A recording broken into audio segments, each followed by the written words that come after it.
मृदु स्वर कोमल भावना रोचक प्रस्तुति ढंग एक एक कर वर्णन करे लव कुश राम प्रसन्न विश्वामित्र महामुनि राय जिनके संग चले दो भाई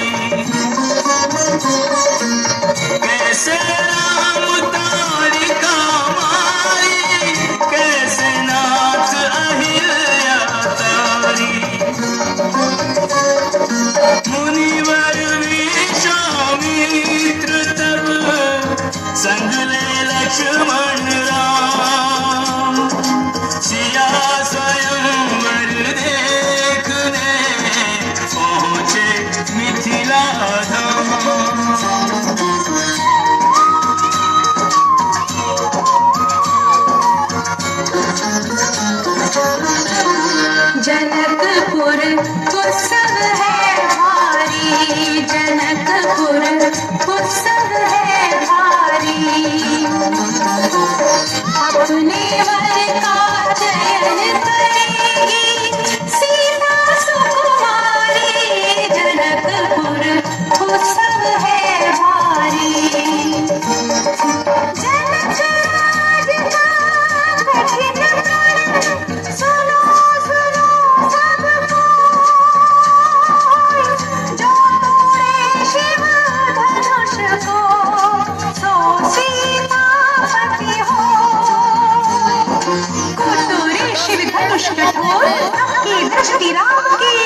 सब पर शब्द मोहिनी डाली, मंत्र मुग्ध भय सब नर नारी।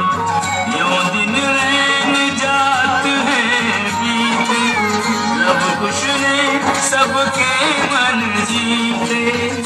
वन गमन, सीता हरण, हनुमत मिलन, लंका दहन, रावण मरण, अयोध्या पुनरागमन।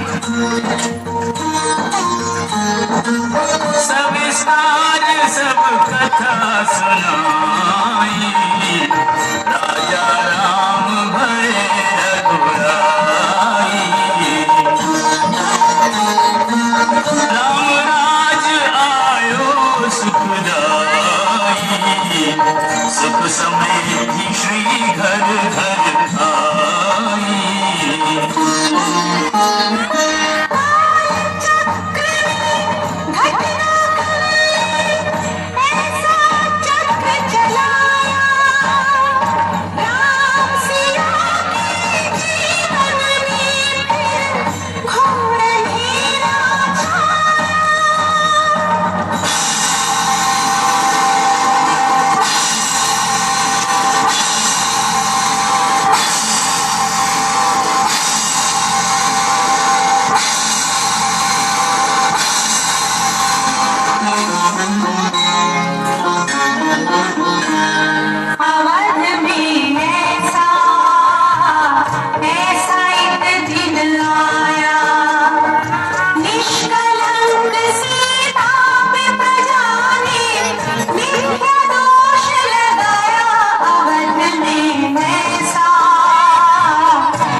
वही महारानी सीता वनवास के दुखों में अपने दिन कैसे काटती है, अपने कुल के गौरव और स्वाभिमान की रक्षा करते हुए किसी से सहायता मांगे बिना कैसे अपना काम वो स्वयं करती है। स्वयं वन से लकड़ी काटती है, स्वयं अपना काम पूछती है, स्वयं अपनी शक्ति पीसती है और अपनी संतान को स्वावलंबी बनने की शिक्षा